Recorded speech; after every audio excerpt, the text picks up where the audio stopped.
You guys are gonna love this episode because Nate and Nick Squires, they do 15 deals per month and their greatest lead source is television. You're also gonna like this if you're buying rentals and you're not actually able to buy as many as you'd like with just your 9-to-5 income. Which one of you is Nate and which one of you is Nick? I'm Nate. Yeah, and then I'm Nick. What's up, guys? Thank you for joining me on the podcast.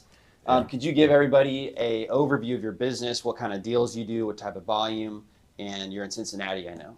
Yeah. So we're based in Cincinnati. We do about 15 to 20 deals a month. So we do everything. We fix and flip, we wholesale, buy rentals, do a little bit of creative finance. But yeah, we're right now typically around $300,000 to $400,000 a month is what we're doing. Goal for this year is $6 million. So we had a big Q1. We were on target. Q2 is a little slow, but I think we're going to pick it up here in Q3. Got it. Well, congratulations, guys. That's a great accomplishment. Yeah, no, absolutely. Thank you. When did you guys do your very first deal? First ever deal, I don't know if I consider it a deal, but we house hacked one right out of college in 2016. So, bought a house, rented out 2 of the bedrooms to 2 other friends, and then we lived in 2 of the other bedrooms. So yeah, and then I would say if you want to consider our first real estate deal, real property, we bought a 4-unit in 2017. So the house hack, we're like, okay, why aren't we doing this? We read Rich Dad Poor Dad during that time. We're like, what are we doing? Trying to get out of the rat race. Yep. So bought a 4-unit in 2017, and it's actually probably our best property we've ever bought.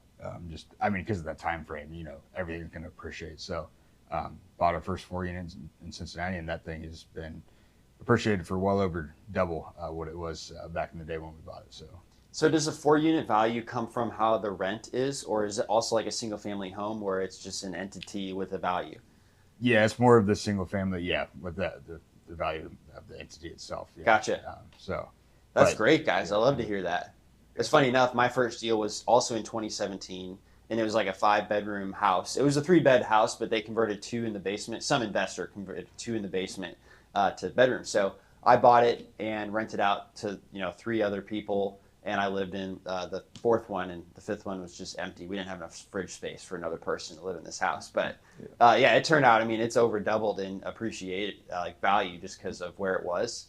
So it's been the best one as well for me. Yeah. So what did you do after the 2 house hacks? So we kept buying rentals. So we were working full-time jobs at that point, right out of college. Every year we'd buy just another house or 2. We ended up buying a 9-unit at one point, but 2021 is really when this business started. I started flipping and wholesaling on my own while I was working. And then 2022, I was able to quit my job and jump into it full time, and that's really when the business started taking. Okay, Tell me about that 9-unit though. That's like a pretty significant jump. Yeah, so it was a deal we got because we had a partner at the time with that 4-unit. Unfortunately, I had a family member pass away, and then they kind of just didn't know what to do with it. So a 9-unit, it's like 9 little cabins out in, if you know where Dave Chappelle's from, Yellow Springs, Ohio. So it's out toward Yellow Springs, Ohio. So a nice little location, 9 units. We actually went and did a lot of the work ourselves. Got them kind of up to market rents. They were renting for around $400 each, and not in great condition. So we just got them up to market rents, which would be about $570 to $600. Got all of them rented out, and it's been a good one ever since. So that's pretty cool. Yeah. So they're cabins. Are they long-term rentals or are they short-term? So the end game will eventually turn them into that. But we wanted to keep that community there. They're kind of a tight commit. It was long-term. It's long-term. So it's long-term right now. But in the future, when we really go in and put in the full money, because Yellow Springs is a great area, it's going to be a play for kind of short-term rentals or Airbnbs. That'll be what we do. Cool. So, okay, you actually started wholesaling then while you were working. Why did you guys start to try wholesaling? You're doing well already acquiring properties and stuff with your active income. Yeah. So, we just realized that, after a few years of buying these rental properties, we were never going to get enough cash flow to finally quit our jobs. Right. So, that's when I noticed that, I could wholesale and flip, start making some active income. I could actually quit my job and still be investing in long-term assets. So I think it was just a light bulb went off in my head around 2020. We can't keep buying these rental properties. We need to do something that makes a lot more active income and get the best deals, and we can hold those deals if we don't want to wholesale it or flip it. So. Got it. So How did you get started wholesaling? Where did you go looking? Yeah, so I actually just bought the Wholesaling Inc. course, TTP, if you know Brent Daniels. Of course. Yeah. So I had a buddy that did it. He had some success down in Tampa. He showed me what he was doing. So I was literally, cold calling while working my full-time job remotely. Did a few deals in 2021. Then did a $20,000 deal and stacked up enough cash for into 2022, and just finally quit my job in 2022. Got it. So I know he always would teach, like, go cold call rundown houses. Is that what you were focusing on? Yeah, so I was doing, when I was by myself, it was driving for dollars. Then I would cold call that list, text that list. So that was essentially all I was doing. While I, had some time off or was working remotely at the job, I was just driving for dollars and making cold calls out of my bedroom. Yeah. So. What about you, Nick? And then, so I quit my job. He provided proof of concept to me. I always wanted to get out and be able to quit my job. And unfortunately, I had a good gig going where I was traveling all around Europe. Oh wow! For my job, and nice. It was going pretty easy. What job was that? So we were Big Four consultants and boutique consultants. So we wait, which one? So I worked at KPMG. He worked at PwC. Oh wow! So funny enough, I'm reading this book by the past CEO of KPMG. Have you heard of it? Chasing Daylight. No, I don't think so. Yeah, so it's funny. He was the president. I think he died in 2005. So that was before we entered the workforce. But he took it to like 20,000 employees, and then he found out he had aggressive brain cancer, and he only had like 3 months to live. So he, stopped being the CEO, and he like planned out the rest of his life, right? So a lot of people like wouldn't have the forethought to do that. He was such like a high performing guy. He was like, I'm going to make the most of this. And he just wrote a book about it. So I'm like getting goosebumps talking about it. I'm only 60 pages in, but I couldn't put it down 2 days ago is when I picked it up. Yeah, sure. Yeah. But I've been really enjoying like hearing, because of course he's talking about like what work was like for him there. Oh yeah. Yeah. But and a lot of people would say like, oh, I regretted not talking, or spending more time with family.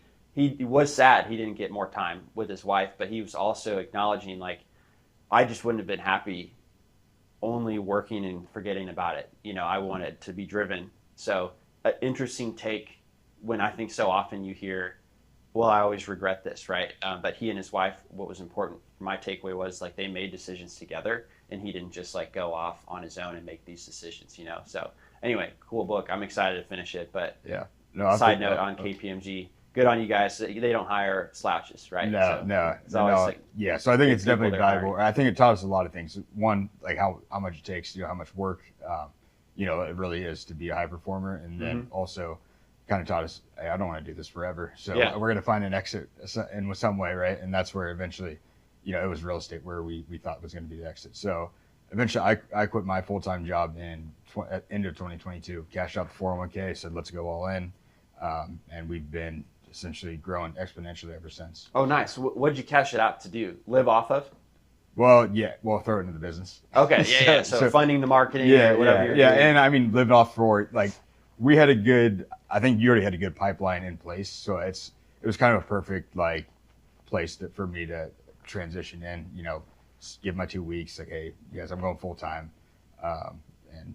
So set myself up, if the business did fail, I could go back, in a couple months. But that was obviously not the goal, to have to go back to consulting and working that hard. So yeah, how long did you anticipate it would take you to get up to speed to begin paying yourself your own salary again from the business efforts? How long did you think it was going to take, and then how long did it take?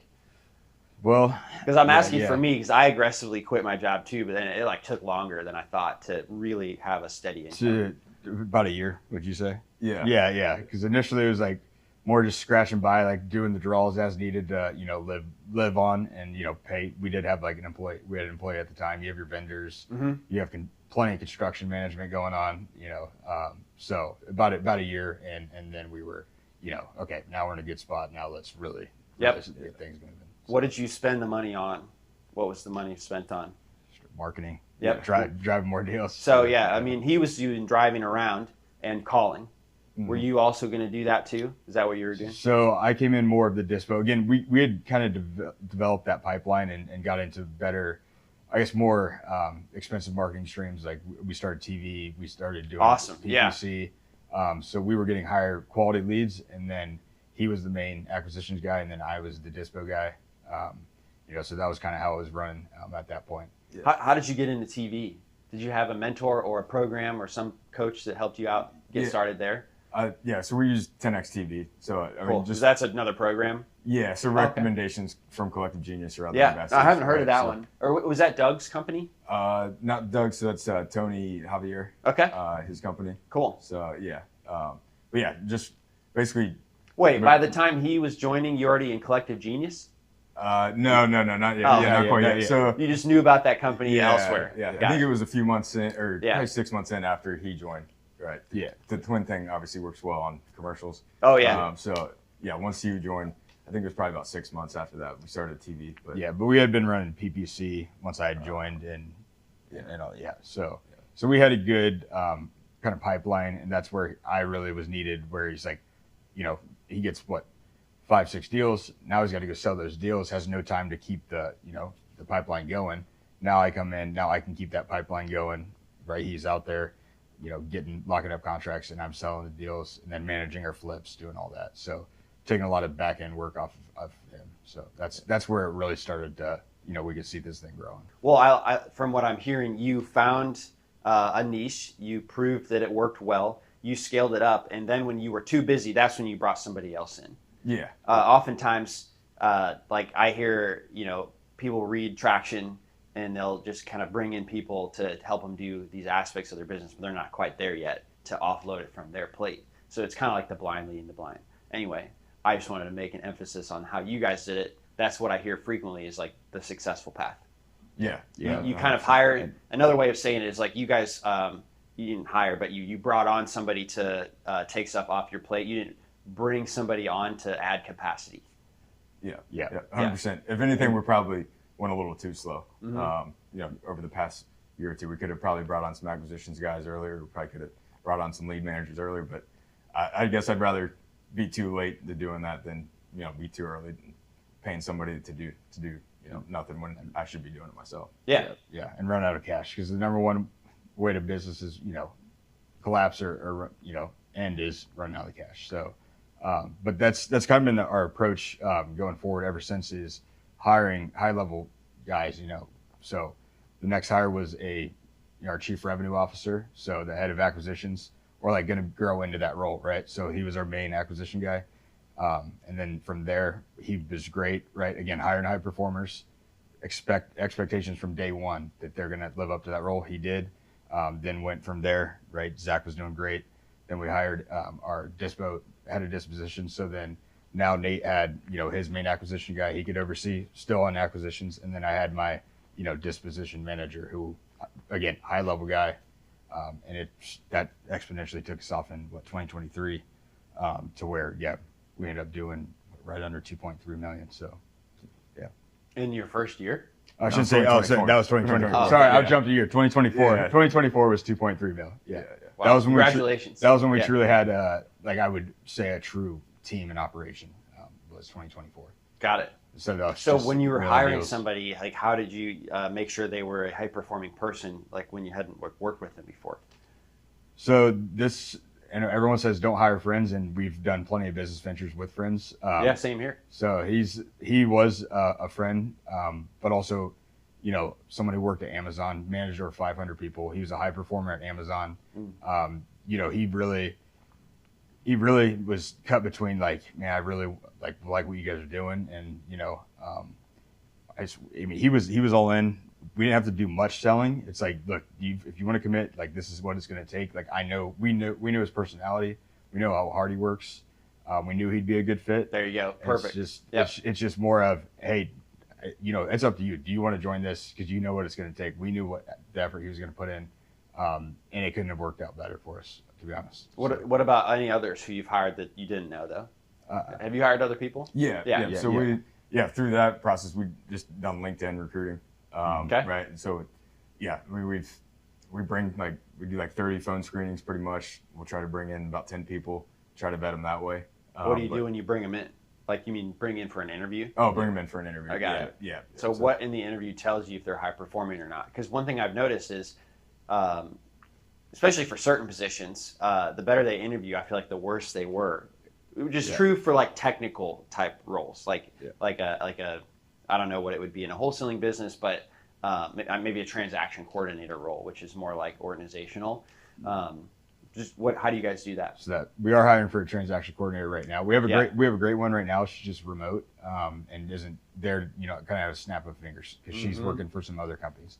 Would love to bring her on full time. She just wouldn't be. She has other clients, and I understand that. So we're hiring for that right now. But I would say, and you can jump in with hiring our acquisition guys. I mean, bringing them in and making sure like they're a cultural fit, like letting them know, like almost kind of deterring them away from the position, like saying, this is how hard you're going to work. This is what it takes. This is the company culture, and kind of, if they're all about it and you can. Oh, yeah. So you're like, these are the reasons why you wouldn't want to work here. Yeah. You list out all the reasons. Yeah. We list. And if they're still interested, it gives you some like confidence that they weren't going to be a slouch. Yeah, exactly. And you can, because any sales guy is going to interview good. Like, let's be honest, like they're sales guys. So if they might not have the drive. But how do you know if they have the drive? That's where we're really digging into them a lot more and saying this is how it's going to be. Can you do this? Can you go on an appointment that's hot at 7 p.m. That's an hour away. You're going to drive an hour there, an hour back. You're going to get home. If you lock it up 9:30 at night, are you going to be okay with that? Like hit them directly with that question, like yes or no. And if there's any hesitancy, then it's like, all right, I don't know if this is the right job for you. So I think we do vet our guys real good. And I don't know if you have anything else. No, I think you touched on everything there. Yeah. And cool. The transaction coordinator role is going to be the same way. It's going to be a lot of, hey, this is how it is.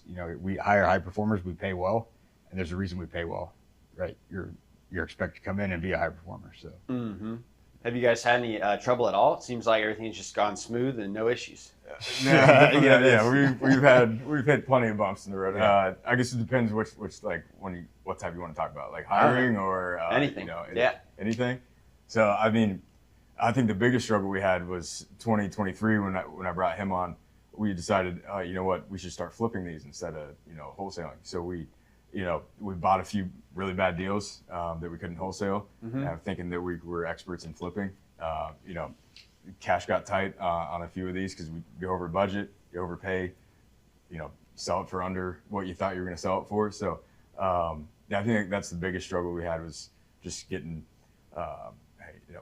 thinking we could make these huge spreads and just spread ourselves thin. You flip 5-6 houses, they go great, and then all of a sudden you think you're a flipping company, and then you dig into these bad deals, and then it's a time suck for me. I'm dedicating all my time to that instead of worried about dispo. And then, you only have so much time in a day when it's just really you two, right? And at the time we had kind of a partner that's an assistant, and just, it was a grind there to get out of that hole for a while, right? So when we could have been just wholesaling these and just ripping them, nonstop, that was a big time suck. So I'm glad we learned early, and not, all of a sudden build up a pipeline of 30 flips. We might have been in trouble there and also we didn't even have a process really in place of how these flips were to operate the best way, right? So now we are revamping up our flipping process, and we have a true process in place, a true buy box of what are we going to actually buy, and we're okay to buy, to mitigate that risk, and underwriting a lot more conservatively. Bigger spread. Now, don't feel guilty about that. A lot of things can happen on a flip, either the market or your contractor, or just something that you didn't know was behind the wall or under the ground. And if you want to jump into who have we fired the most, would be contractors, obviously. So that's pretty typical, though. I feel like they're good, and then they get more business, and then they're not as good at communicating, and so they'll get distracted by other jobs that might pay more, right? Is that kind of what happens? You think? Yeah. That's what we got. We hire a guy, he'd be great on 1 or 2 flips, and then we give him, 4 or 5 more. And then those 4 or 5 is just like, what happened to your quality work? What happened to you getting anything done on time? His best crews were getting paid more elsewhere, right? He had another job where he was getting paid more. So he took your job and he found a new crew he'd never worked with before and brought him in to do your stuff, right? That's what happened, I'm sure. That's what I've seen happen a lot. Yeah, I mean, those are the biggest things, flipping and, hiring the wrong contractor, hiring a couple of guys that maybe we shouldn't have hired, but since then, since 2023, it's been a little bit more smooth operating. So, do you do any flipping at all now? Yeah, so we are about 70% wholesale, then the rest 30%. So flipping, wholesaling. I mean, when you think about a wholesale, it's more of like, okay, you're going to throw in carpet paint real quick, or you're just going to, kind of do a deep clean, trash out, especially if the house is in good condition, right? Yeah, so, like $15 a square foot, renovation. Yeah, exactly. Type thing. So our flipping is more going toward the cosmetic end. Like we're up in, I think, what we're doing before, right? We were probably at one point more like 90% wholesale, 10% flip. Now we're getting closer to like set 30% flips. Oh, nice. Yes. Yeah. So when you say you do more aggressive underwriting on the flips, like what is that actual margin that you're looking for? I assume like the average price in Cincinnati is like $250,000, right? That's pretty accurate on, that's that. And that's another thing. Yeah. No longer. So we've done $1 million flips, like up to that $1 million price point. Yeah, that's a whole different ballgame, and right? Lost, and they were losing a good amount there, so never doing that. Okay. And then setting, like thinking that you're going to go in and set, not a new comp, but you're going to hit that comp, top. So now we look at it more as, all right, let's really stay within ourselves of how much is it going to take to sell it, in that reasonable comp range, right? Not at the highest, obviously not the lowest, but where's it going to be a good spot there? And not putting in this, the new bathroom that's not needed, or the new kitchen when you could just paint the cabinets and just clean it up, make it look nice, new backsplash. Yeah. So what I'm hearing from you guys is there's a lot of value to getting it done like more quickly. Yeah, quickly, and lesser budget and all that. Yeah. So I mean, I'd say we target for a flip at least like a 40K spread on a flip. The only reason we wouldn't would be like, okay, this is literally just we're cleaning it out. But we, got a shot of making like 30 here. Let's do that, right? If our acquisitions guy can't get it any lower than that, but 40K is pretty solid amount of profit and range to work with. So versus wholesale, would that maybe just be like double what a wholesale transaction might be? Yeah, wholesale is typically around 25 for us. Nice, that's great in Cincinnati. Yeah, that's actually unheard of. I can't believe that.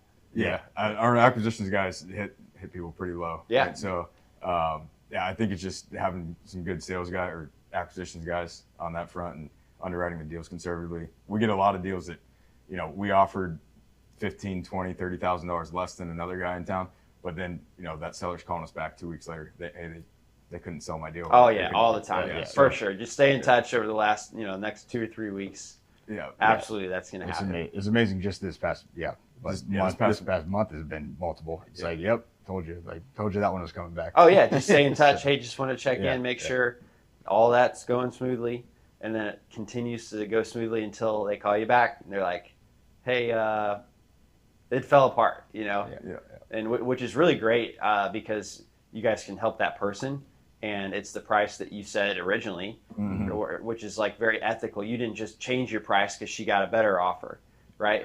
That's what I always would feel like when I'm making an offer. That's the offer. Like I'm not really negotiating because I already thought really hard about it and what I might find and what I might make and how high I can go. And if once I say that, then if I cave because somebody else brought a lower offer and I just don't feel right, so I just won't change the price.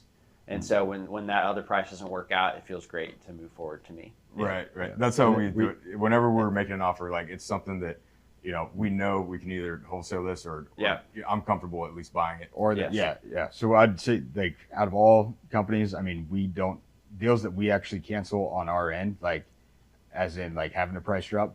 I mean, this year we've done one price drop in 6 months now, and that was just because it was a complete miss on our end. There was this huge septic issue and pipeline issue, and it's just we didn't have the full details from the seller on what this truly meant. We were gonna have to do the neighbor's whole septic. It was a nightmare. So we pride ourselves on deals and cancellations that happen. It's really more usually the seller something with their they actually needed more money or there's liens that they didn't bring up. So it's usually the seller that ends up having to cancel from the standpoint they owe way too much. We pride ourselves in not price dropping and not canceling deals, right? If we have to buy it, we'll just buy it and bite the bullet.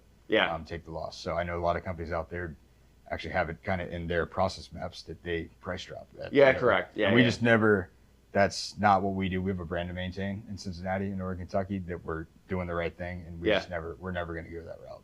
Yeah, I didn't feel good about doing that either. I did have to price drop one, and my main business is DealMachine, right, which is the data company. But I had started doing wholesale or doing bird deals rather, so looking for those off market. But I didn't realize the tenant or the owner actually smoked in their house so much, and you can't just like paint over smoke damage. You have to take the drywall out or do something to like seal it in that's like very serious, so that doesn't come seeping through the walls and smell and be a health hazard. So we had dropped it like $10,000, and he thought about it, but then he's like, all right, I understand. Yeah.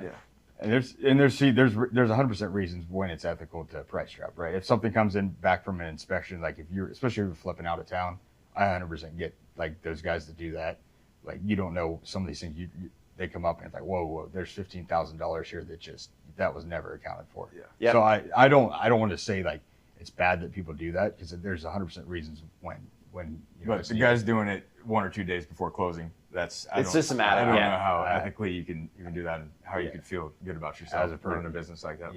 Yeah, I agree. Yeah. So what are some of the big things you've learned in Collective Genius? Man, there's countless things. Yeah. But, I think the biggest things are, marketing's been a huge help. Just the referrals and the network of like, hey, I have a problem here. I'm having a problem with lead management. Can you guys, help refer us to somebody that can help us with that?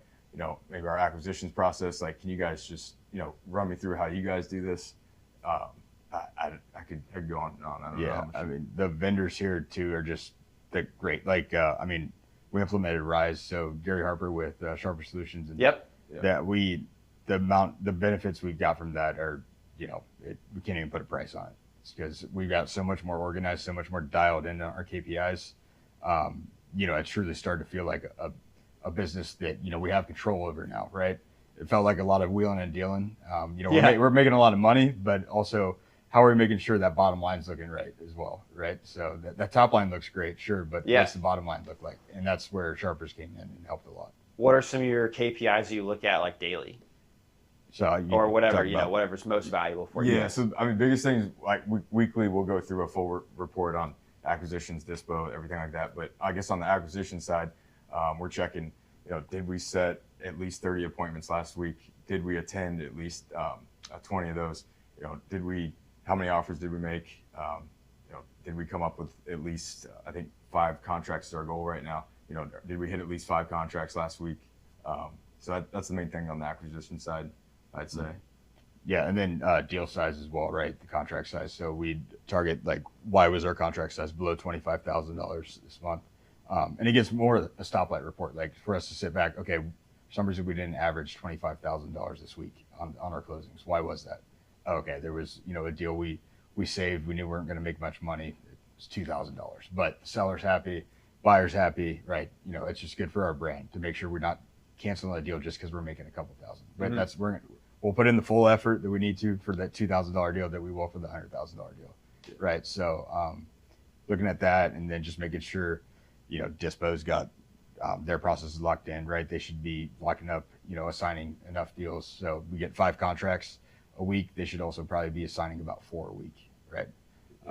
So just there's different KPIs. Yeah, I guess our stop by report has the whole, business, all the way starting at the top from like marketing, the marketing funnel, right? If we're not getting enough leads, we're not setting enough appointments, obviously we're not going to get enough contracts, then we're not going to be hitting our revenue. So I guess we just. How many, so work backwards from the 30 appointments that you guys want to set every week. Yeah, so. And that's to get your 6 million goal, right? Right. Well, we're going to have to increase marketing, right, to start doing bigger months here. Yeah. Into Q3, Q4. But yeah, as it stands right now, like we need at least 85 leads a week to set, that 30 appointments, to attend at least 20 of those. And 85 means it's somebody who called in. That's what you mean. That's what you call it. Yeah, so I don't really track, I guess, gross and net leads. I'm just tracking, did somebody call in? Yep. Even if they're calling saying, hey, I'm not selling this house from a direct mail piece or something, I'm still counting. You still call it a lead. Yeah, still call it a lead. But yeah, so it's anybody that's, filled out our website or called in. How are you guys going to step up marketing? Are you going to do like more TV commercials, or what's the plan there? Yeah, so the plan is, I think we still got plenty of room on TV, still have plenty of room on PPC. Mail is something I think you can, I think that's the one that you can honestly scale the most. So that's probably where we can increase it the most, and that's got our best ROI right now as well. They're not the hottest leads, compared to the other two, but I think that's really where we can scale it the most. So. And I'll just talk about driving up our average contract size. So right now it's around 25,000, but doing these more wholesales and flips, like we do expect that to turn in closer to, I would say even up to 35,000 per contract. So that's what we're going to see. So we had a slower month in Q2 because we are hiring 2 new acquisition guys, which ramping them up is going to slow us down a little bit. But we have a lot of wholesales we're doing that we're turning these, probably would have been 15, maybe 20,000 vest wholesale turning in. We just locked one up today. We're going to make 50 on what we knew would have been a 15K wholesale at best. And then we have 2 other that we're looking at right now too. Same thing, probably 10, 15K wholesale. They're going to be close to 50. So nice. Right there tells you how much more, our deal size is going to be.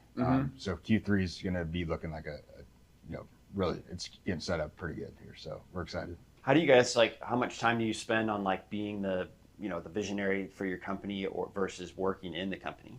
Yeah, so that's something I think that we both struggle with right now is, at the beginning of this year, I was still going on appointments, doing acquisitions, right? I just now finally got out of that 2 months ago when we brought on the new acquisitions guys. So yeah, at this point, that's something that we're trying to figure out. I think we'll get that out of CG this week as well. Is okay, now I'm actually the CEO.